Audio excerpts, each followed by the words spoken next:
नेपाल टेलिभिजनको इटहरी प्रादेशिक च्यानल मार्फत प्रसारण हुने चाम्लिङ भाषाको कार्यक्रम रेलुङमा प्रसारण हुने चाम्लिङ भाषा कक्ष चाम्लिङ चोइखाममा यहाँहरूलाई स्वागत छ।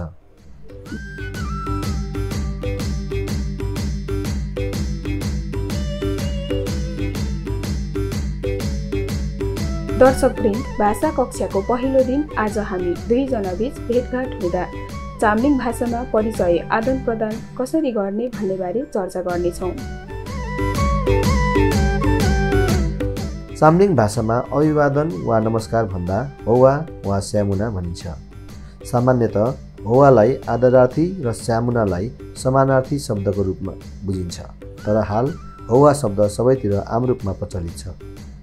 अर्थात् कुनै दुई व्यक्तिबीच पहिलो पटक भेट हुँदा चाम्लिङ भाषीहरू हौवा भनेर अभिवादन आदान प्रदान गर्छन्। अब औपचारिक कुराकानीमा लागौँ। नमस्कार। हौवा।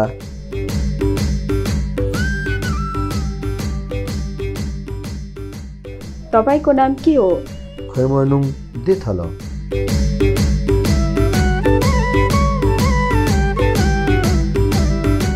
मेरो नाम नाइमा चाम्लिङ राई हो।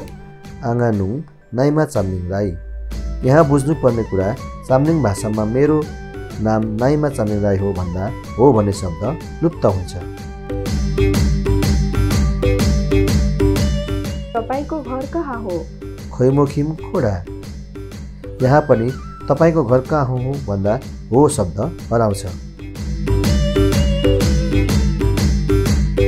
मेरो घर खोटाङ हो। आँगाखिम खोटाङ।